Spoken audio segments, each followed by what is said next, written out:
વિદ્યાર્થી મિત્રો મજામાં હશો અને કુશળ પણ હશો. ચાલુ વર્ષે કોરોના જેવી મહામારી લઈને ગુજરાત સરકાર, ભારત સરકાર અને આપણી યુનિવર્સિટીએ ઓનલાઈન શિક્ષણ પ્રક્રિયા દાખલ કરી છે. માટે તમે અત્યારે વેકેશન માણી રહ્યા હશો. એ વેકેશનના આરામના દિવસો હવે પર્યાપ્ત થઈ ગયા. ચાલો આપણે એ વેકેશનના મૂડમાંથી બહાર નીકળીને શિક્ષણની વિકાસની દિશામાં પ્રયાણ કરીએ. મિત્રો, વિશ્વ સતત વિકસી રહ્યું છે. એવા સમયે આજની પરિસ્થિતિમાં ટકી રહેવા, જ્યારે વર્ગખંડ શિક્ષણ એ શક્ય નથી અત્યારની પરિસ્થિતિમાં, ત્યારે ઓનલાઈન શિક્ષણ લેવું જ હિતાવહ છે. જો અત્યારે આપણે ઓનલાઈન શિક્ષણ નહીં લઈએ તો આવનારો સમય આપણને માફ નહીં કરે. ઓનલાઈન શિક્ષણથી જ આપણને સહજ આનંદ મળે છે અને આ પ્રકારના શિક્ષણથી આપણને કોઈ સ્થળ કાળના બંધનો નડતા પણ નથી. આપણે જ્યારે પણ ઈચ્છીએ ત્યારે આપણે જે વિષય ભણવો છે તે ભણી શકીએ. જ્યાં ઈચ્છીએ ત્યારે આપણે જે વિષય ભણવો છે તે ભણી શકીએ. તો આ ઓનલાઈન શિક્ષણનો આનંદ મેળવો. આ સમયમાં આપણી જાણે અજાણે પરીક્ષાઓ લેવાઈ જતી હોય છે. આપણે દ્રઢ આંતરસૂઝથી આપણે આપણો વિકાસ કરવાનો છે. મિત્રો, રાષ્ટ્ર અને વિશ્વ જ્યારે કોરોનાના મહામારીના કહેરમાં સપડાયું છે ત્યારે ક્લાસરૂમ શિક્ષણ અનિશ્ચિત થઈ છે. જ્યાં સુધી આ કહેર પૂરો ન થાય ત્યાં સુધી સંયમતાથી, સહજતાથી ઓનલાઈન વિકલ્પ જ શિક્ષણનો સાચો રાહ આપણને બતાવશે. માટે આજથી આપણે ઓનલાઈન શિક્ષણ શરૂ કરીએ છીએ. મિત્રો, સૌ પ્રથમ તો એ કે તમે ટીવાયમાં આવી ચૂક્યા છો. એસવાયમાં તમને પ્રમોશન આપવામાં આવ્યું છે. ટીવાયમાં આવી ચૂક્યા છો. એફવાયમાં તમે ગુજરાતીની સાથે સાથે ગૌણ વિષય ભણીને આવ્યા. પ્રથમ ગૌણ, દ્વિતીય ગૌણ, ફરજિયાત સંસ્કૃત, ફરજિયાત અંગ્રેજી. એસવાયમાં તમે મુખ્ય વિષયની સાથે સાથે પ્રથમ ગૌણ, ત્યાં દ્વિતીય ગણ નીકળી જાય છે, ફરજિયાત સંસ્કૃત પણ નીકળી જાય છે, ફરજિયાત અંગ્રેજી રહે છે. આમ પ્રથમ ગૌણ ને મુખ્ય ગૌણ એ તમારા એસવાયના વિષયો હતા. જ્યારે ટીવાયમાં આવો છો, એટલે કે સેમ 5માં આવો છો, ત્યારે તમે જે સ્પેશિયલ વિષય રાખ્યો છે, જે મુખ્ય વિષય રાખ્યો છે, તેના જ 5 પેપર તમારે ભણવાના છે. સાથે સાથે અંગ્રેજીનું એક છઠ્ઠું પેપર પણ ભણવાનું છે, જે તમારે ફરજિયાત છે. 5 પેપરનો ક્રમ આ રીતે રહેશે. 506 તમે 305, 405 એસવાયમાં ભણીને આવ્યા. હવે 5મો સેમેસ્ટર એટલે 500 અને 500 ને ત્યાં 5 ભણીને આવ્યા, અહીંયા 6 એટલે 506 અર્વાચીન ગુજરાતી સાહિત્યનો ઇતિહાસ. 507 એ ભાષા વિજ્ઞાન, એનું નામ છે ભાષા વિજ્ઞાન પરિચય. ભાષાના સ્વરૂપોનો અભ્યાસ ભાગ 1 ભણવાનો છે. 508 છે સાહિત્ય સિદ્ધાંત વિચાર છે, એ પણ ભાગ 1 ભણવાનો છે. 509માં કૃતિ આવે છે અને 509માં જે કૃતિ આવે છે તે વળાવી બાવી ઉષ્ણસના કાવ્યો છે. આર્યા સંપાદન એનું મણિલાલ હ પટેલે કરેલું છે. અને 510 એ સાહિત્યિક નિબંધો આવે છે. 510માં 2 વિકલ્પ છે, સમીક્ષાનું પણ છે અને સાહિત્યિક નિબંધોનું પણ છે. પરંતુ આપણી કોલેજમાં સાહિત્યિક નિબંધો લેવામાં આવે છે, ભણાવવામાં આવે છે. 506 એ ડૉક્ટર રમેશભાઈ પરમાર ભણાવશે. 507 અને 508 જે હું ભણાવીશ. 509 ડૉક્ટર કુંજલબેન બારોટ ભણાવશે અને 510 સાહિત્યિક નિબંધો એ ડૉક્ટર ભરતભાઈ કાનાબાર ભણાવશે. તો હું આજે 507થી શરૂ કરું છું. 507 એટલે કે CC 507, તેનું શીર્ષક છે ભાષાના સ્વરૂપોનો અભ્યાસ. અને તેનો પહેલો મુદ્દો છે ભાષા એટલે શું, ભાષાનું માનવ વ્યવહારમાં મહત્વ અને ભાષાના ઉપયોગો. આ વિશેનો મુદ્દો પહેલું એકમમાં સમાવેશ કરેલો છે. તો હું મારી વાતને અહીં શરૂ કરું છું ફરીથી. ભાષા એટલે શું? તો મિત્રો, ભાષા, આમ તો ક્લાસરૂમમાં હોત તો હું તમને પહેલો જ પ્રશ્ન પૂછત કે ભાષા એટલે શું, ને તમારી પાસેથી જવાબ મેળવત. કારણ કે સાચું શિક્ષણ તો એ જ છે. પણ મેં કહ્યું ને તેમ, આ કોરોના જેવી મહામારીના ક્લાસરૂમ શિક્ષણ એ શક્ય નથી. ત્યારે એના વિકલ્પે આપણે ઓનલાઈન અત્યારે ભણી રહ્યા છીએ. તમારે જે કંઈ પ્રશ્ન હોય, માનો કે મારા ભણાવવામાં કે કોઈ બીજા અન્ય સાહેબોના ભણાવવામાં, તો તમે બે ધડક ફોન નંબર તમારી પાસે છે જ, એની ઉપરથી તમે એમને ફોન કરીને પૂછી શકો છો. પરંતુ હું અહીંયા વન વે ચાલુ રાખીશ, એટલે કે મારી વાત જ ચાલુ રાખીશ. તમારી વાત, તમારા મૂંઝવણો તમે મને પછી જણાવી શકશો. તો ભાષા એટલે શું? તો ભાષા જીવનમાં એટલી બધી ઓતપ્રોત થઈ ગઈ છે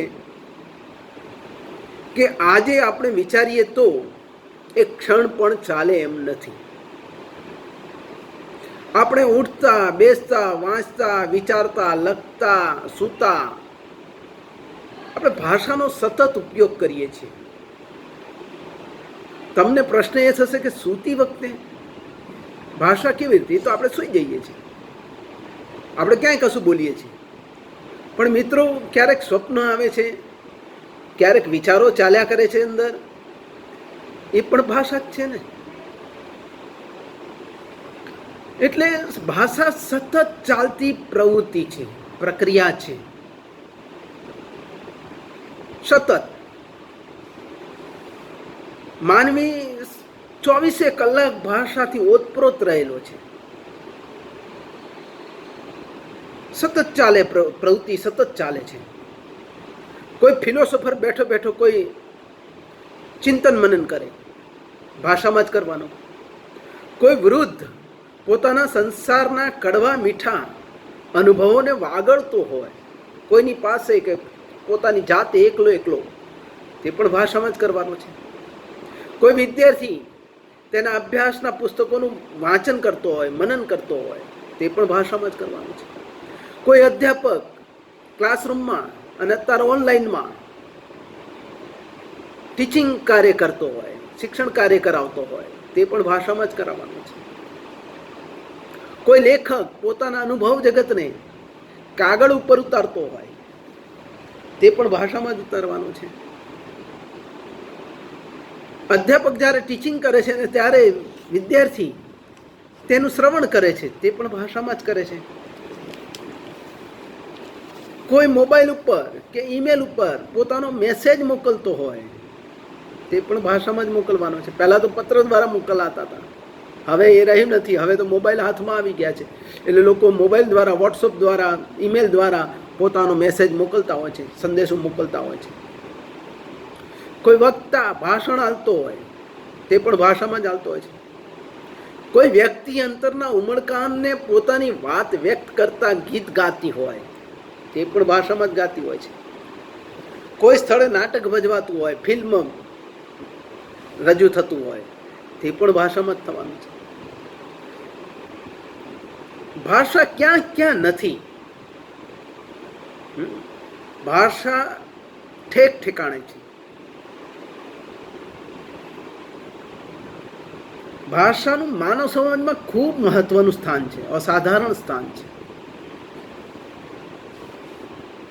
આપણે બધા જ એકથી વધારે ભાષા જાણીએ છીએ, વ્યવહારમાં તેનો ઉપયોગ પણ કરીએ છીએ. ભાષામાં બોલાયેલું લખાયેલું આપણે સમજી શકીએ છીએ. પરંતુ આશ્ચર્યની વાત એ છે કે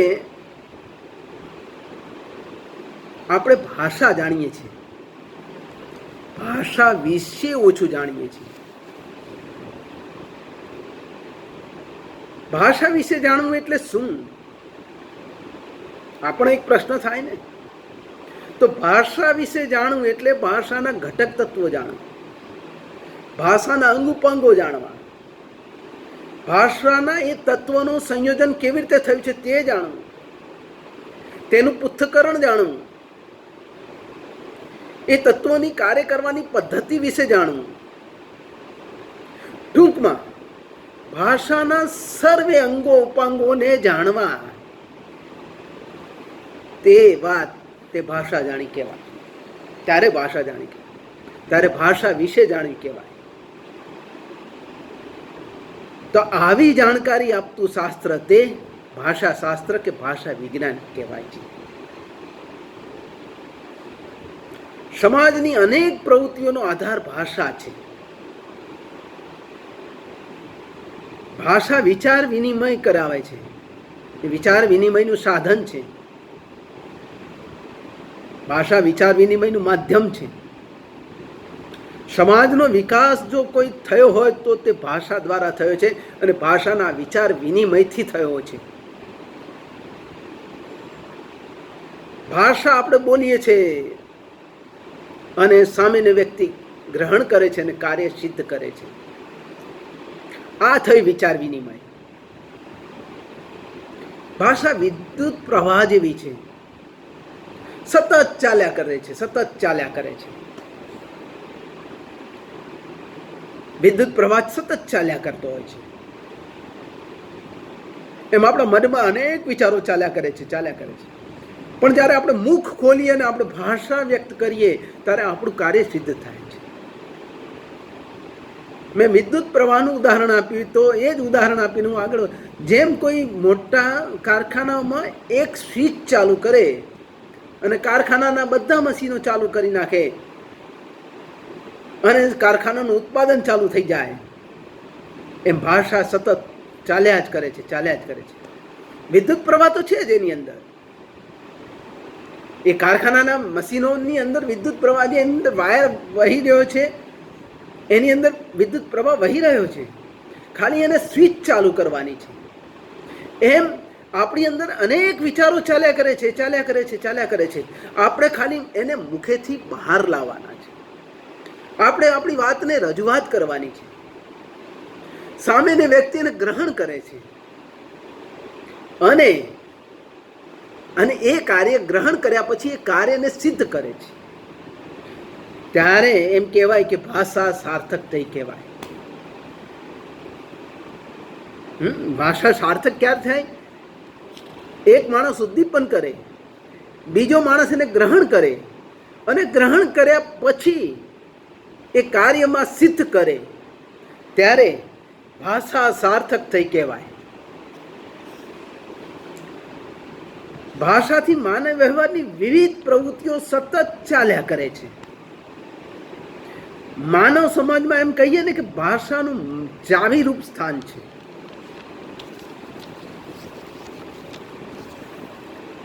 હવે વિચાર કરો કે આવું ચાવીરૂપ સ્થાન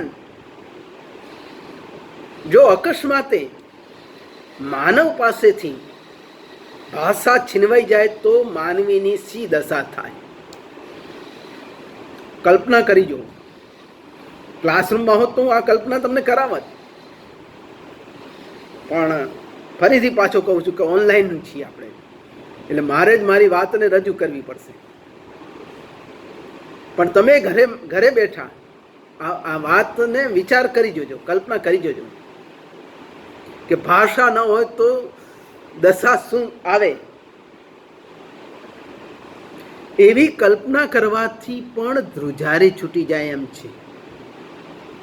ભાષા ના હોત ને તો આપણો તમામ વ્યવહાર અટકી જાય, આપણો તમામ વિકાસ અટકી જાય. આપણે બોલી લખી વાંચી શકીએ જ નહીં. આપણે આ બધું ન હોય એટલે આપણે વિચારી પણ ન શકીએ. આપણો સંદેશો બીજા સુધી પહોંચાડી ન શકીએ, કોઈ વહીવટ ન ચલાવી શકીએ, વેપાર ઉદ્યોગ આપણો અટકી જાય, આપણું જ્ઞાન વિજ્ઞાનનું શિક્ષણ અટકી જાય અને ઇતિહાસનું અસ્તિત્વ જ ન રહે. મિત્રો વિચાર કરો, ઇતિહાસનું અસ્તિત્વ ન રહે એટલે આપણી સંસ્કૃતિ પણ નષ્ટ થાય. અને જે એમ કહેવાય છે કે જે માનવીની સંસ્કૃતિ નષ્ટ પામે તે માનવી અધોગતિ તરફ વહી જાય. આમ ભાષા વિના માનવી ટકી જ ન શકે. આ કલ્પના એટલે જ કહું છું કે આ કલ્પના ધ્રુજારી છૂટાવી દેવી છે. માટે તો મહાકવિ દંડીન કહે છે કે શબ્દરૂપી જ્યોતિ આ જગતમાં જો ન પ્રકાશ્યો હોત તો જગત કેવળ અંધકારમય હોત. ફરીથી દંડીન શું કહે છે તેની વાત. શબ્દરૂપી જ્યોતિ આ જગત ઉપર ન પ્રકાશ્યો હોત તો જગત કેવળ અંધકારમય હોત. દંડીનું આ વિધાન સાચું છે અને માટે તો દંડીએ કહ્યું છે શબ્દને જ્યોતિ રૂપે કહ્યો છે, પ્રકાશમાન. ભાષાથી જ આપણે ઉજળા છીએ, ભાષાથી જ આપણને બધું સમજ પડે છે. ભાષા ન હોત, ફરીથી કહું છું કે ભાષા ન હોત તો શું થાત. હવે કલ્પના કરો, ભર્તુહરી પણ કહે છે, સંસ્કૃતમાં કહ્યું છે, ન સોહસ્તિ પ્રત્યે લોકેહ શબ્દાનુગમાદૃતે અનુબદ્ધમિવ જ્ઞાનમ સર્વ શબ્દેન ભાસતે. ગુજરાતીમાં વાત કરું તો સંસારમાં એવો કોઈ વ્યવહાર નથી કે જે ભાષા વિના સંભવ હોય. આપણું સમસ્ત જ્ઞાન શબ્દ એટલે કે ભાષા દ્વારા અનુબદ્ધ છે. આપણને જે કંઈ જ્ઞાન મળ્યું, આપણે જે કંઈ સુસંસ્કૃત બન્યા તે આ ભાષા દ્વારા બન્યા છે. ફરીથી પાછી મારી વાત કે જો આ જગતમાં ભાષા ચાલી જાય તો શું થાય. ફરી પાછું કહું છું કે કલ્પના કરશો તો ધ્રુજારી છૂટી જશે. માટે ભાષા માનવીને મળેલી અમૂલ્ય ભેટ છે, માનવીએ સર્જિત કરેલી. માનવે જ ઉત્પન્ન કરેલી છે. જે જ્યારે પણ થઈ હશે ત્યારે આપણો આદિમાનવ જે રીતે ભાષાનો ઉદ્ભવ કર્યો હશે એ વાત આપણે પછી કરીશું ઉદ્ભવની. પણ અહીંયા એ વાત કરવી છે કે ભાષા જ્યારે ઉદ્ભવી માનવીએ જ ઉદ્ભવી, કુદરતે નથી આપી. આ ભેટ માનવ સર્જિત ભેટ છે અને એ પરંપરાથી ચાલતી આવી છે આ ભેટ. અને આજે આપણે સુસંસ્કૃત બન્યા છીએ. જો ન હોત તો હજી આપણે આદિમાનવ તરફ વળ્યા હોત, હજી આપણે આદિમાનવની જેમ જીવતા હોત. માનવી સિવાય કોઈ પ્રાણી પાસે ભાષા નથી. તેમની પાસે માત્ર ને માત્ર અવાજો છે અને તે પણ એક સરખા. તમે કહેશો કે ચિમ્પાન્ઝી પાસે હોય જ છે ને, થોડુંક સીમિત. તમે કહેશો કે મારો કૂતરો છે, મારા ઘરે પાળેલો કૂતરો છે, કે મારા ઘરે પાળેલો પોપટ છે, કે મારી ઘરે પાળેલું એવું કોઈ પ્રાણી છે કે જેને ભાષા વિશે જાણ છે, ખબર છે. તમારી વાત સાચી, પણ તે કેટલું? બહુ સીમિત.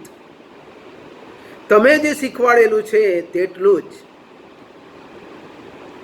એ તમારો સંપૂર્ણ વ્યવહાર નહીં કરે, અથવા તો એનો પોતાનો જાતનો વ્યવહાર નહીં કરે.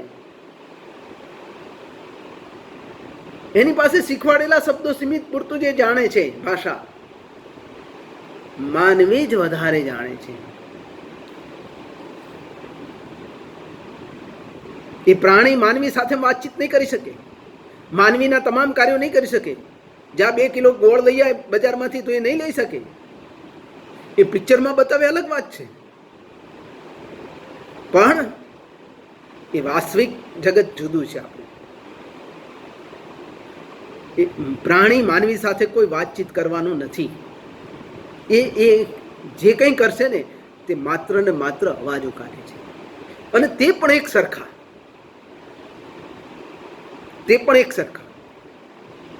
ભારતનો કૂતરો જે અવાજ કાઢે તે પાકિસ્તાનનો કૂતરો પણ એ જ અવાજ કાઢે, ઓસ્ટ્રેલિયાનો કૂતરો પણ એ જ અવાજ કાઢે, અમેરિકાનો કૂતરો પણ એવો જ અવાજ કાઢે. કદાચ એના ભૌગોલિક વાતાવરણના કારણે થોડો ફેરફાર હશે, બાકી તો અવાજ તો બધાને એક સરખા જ છે. પણ માનવીય ભાષા જુદી જુદી છે.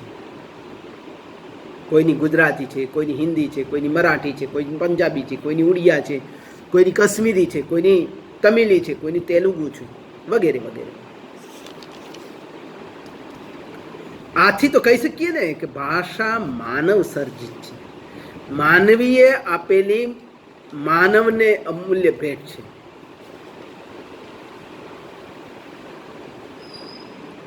એક ભાષા વિજ્ઞાની છે રોબર્ટ હોલ, તેણે એટલે સુધી કહ્યું કે માનવ જાતિએ ભાષાનો ઉપયોગ કર્યો ને ત્યારથી તે માનવ બન્યો. આપણે જાણીએ છીએ કે સુંદરમની કાવ્ય પંક્તિ છે, હું માનવી માનવ થાવ તોય ઘણું. એ અલગ વાત છે, એ જુદી વાત છે. ત્યાં માનવી પર કટાક્ષ કરેલો છે. પણ અહીંયા જે રોબર્ટ હોલ કહે છે તે વાત આપણે કરવી છે કે માનવે જ્યારથી ભાષાનો ઉપયોગ કર્યો ત્યારથી તે માનવ બન્યો. એ પહેલા શું હતો? એ માનવ નતો હતો, પણ એ આદિ માનવ હતો. એને લગભગ બેસવા, ઉઠવા, વાંચવા, લખવા, વિચારવાનું કોઈ ભાન જ નહોતું. એ પોતાને ગુફામાં, કોઈ શિખર ઉપર, કોઈ બખોલમાં, કોઈ તળેટીમાં, એ ક્યાંક પડ્યો રહેતો, જેવું તેવું ખાતો, ફળ ફૂલ ખાતો, કે પછી કોઈ શિકાર કરીને માંસ ખાતો, વગેરે વગેરે વગેરે. જે આજે આપણે બોલીએ તો એની ચિત્રી ચડે, આપણને બીભત્સતા લાગે. તે માટે કહી શકીએ કે એ વખતે માનવ હતો તો ખરી, પણ માનવી નહોતો. માનવી ત્યારે જ બન્યો, રોબર્ટ હોલ કહે છે તેમ, જ્યારથી તેને ભાષા મળી. આ રીતે ભાષા માનવ સમાજની સર્જત છે. માનવના સામાજિક વિકાસમાં ભાષાએ ખૂબ મોટો મહત્વનો ભાગ ભજવ્યો છે. સમાજનું જે અસ્તિત્વ ટક્યું છે ને એ માનવીએ ઉત્પન્ન કરેલી ભાષાના કારણે. પહેલા સમાજ નતો, એકલ દોકલ રહેતો તો માનવી. એને ભાઈ શું, બેન શું, માતા શું, પિતા શું બહુ ઓછું જાણકારી હતી. એ પોતાના જે વર્તુળમાં એ કદાચ ઓળખતો હશે. જ્યારે આજે એ સમાજમાં ઉછરતો માનવી છે, સમાજમાં ભળતો માનવી છે, સમાજ દ્વારા પોતાનું અસ્તિત્વ ટકાવી રાખતો માનવી છે, અને એ રીતે પોતાનો વિકાસ કરે છે. સમાજ અને ભાષા એકબીજાને પૂરક છે. પૂરક એટલે શું? સમાજથી ભાષાનો વિકાસ થાય છે અને ભાષાથી સમાજનો વિકાસ થાય છે. એક દ્રષ્ટાંત સાથે સમજીએ. કોઈ એક નાનું બાળક છે, તેને કોઈ નિર્જન ટાપુ પર મૂક્યા હો તો તે કદાચ જીવી ગયું તો ચાલતા શીખી શકશે, ખાતા શીખી શકશે, બધું શીખી શકશે, પણ બોલતા નહીં શીખી શકે. કેમ? કારણ કે તેની સામે સમાજ નથી. સમાજ એટલે કોણ? ભાઈ બહેન, માતા પિતા, કાકા કાકી, મામા મામી, અડોશી પડોશી, મિત્રો, આ બધું સમાજ છે. એને શીખવાડે છે. સમાજથી જ એનો વિકાસ થાય છે. પેલો ભાષાનો વિકાસ કોણ કરે છે? સમાજ કરે છે. આમ સમાજથી ભાષાનો વિકાસ થઈ શકે. તો પૂરકની વાત કરીએ છીએ તો ભાષાથી સમાજનો વિકાસ કઈ રીતે? આપણે સમાજથી ભાષાનો વિકાસ જોયો, તો ભાષાથી સમાજનો વિકાસ કઈ રીતે એ પણ જોઈ લઈએ. જેમ કે માનવ જે છે એ પહેલા એકલ દોકલ રહેતો હતો. એને કોઈ હિંસક પ્રાણીઓનો ડર રહેતો હતો. એટલે કોઈ નિશાનીઓ કરતો, કોઈ એવું કંઈક સંકેતો કરતો, જેથી કરીને આજુબાજુના છૂટક છવાયા વિસ્તારમાં રહેતો એ દે. આજની જેમ ગીચ વસ્તી નથી એ વખતે. તો કોઈ ઝાડ ઉપર રહેતો, કોઈ બખોલમાં રહેતો, કોઈ તળેટીમાં રહેતો, કોઈ શિખર ઉપર રહેતો, વગેરે વગેરે. આજની જેમ એ સંયુક્ત રીતે નહોતો રહેતો. એટલે એ કંઈક નિશાનીઓ કરીને પેલા હિંસક પ્રાણીઓ વિશેની ચેતવણી આપી દેતો. ભાષા તો હતી નહીં. તેમ છતાંય પેલો હિંસક પ્રાણી આવીને તેમને નુકસાન કરી જતો, કોઈને ફાડી ખાતો. એ લોકોએ નક્કી કર્યું કે આપણે એવા કોઈક અવાજો કાઢીએ કે જેથી કરીને આપણા અવાજો એકબીજાને સંભળાય અને આપણે આવા હિંસક પ્રાણીઓથી બચી જઈએ. એ લોકોએ અવાજ કાઢ્યા અને અવાજ દ્વારા ધીમે ધીમે ધીમે ધીમે ધીમે ભાષા ઉત્પન્ન થવા માંડી. કોઈ વસ્તુનું નામ આપવામાં આવે. ભેગા થયા ત્યારે, એક કરતાં વધારે ભેગા થાય ત્યારે તેને સમાજ કહે છે. એવું સમાજશાસ્ત્ર કહે છે. આ લોકો ભેગા થયા. સમાજે શું કર્યું? ભાષાનો વિકાસ કર્યો. આમ ભાષાના માધ્યમ વડે લોકો પરસ્પર સહકાર કરવા માંડ્યા, પોતાની લાગણી વહેંચવા માંડ્યા, પોતાનું કાર્ય કરવા માંડ્યા.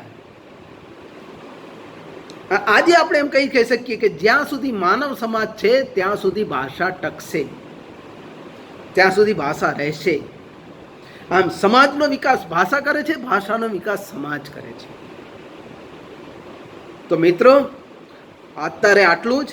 હવે પછી બીજો પીરિયડ જ્યારે શરૂ કરીશ ત્યારે ભાષાના કાર્યો, ભાષાના ઉપયોગો, એના વિશે આગળનો પ્રકાશ લઈશું અને ભાષાના કયા કયા ઉપયોગો છે તેની વાત કરશું. મારી વાતને આજે વિરામ આપું છું. અસ્તુ. આભાર.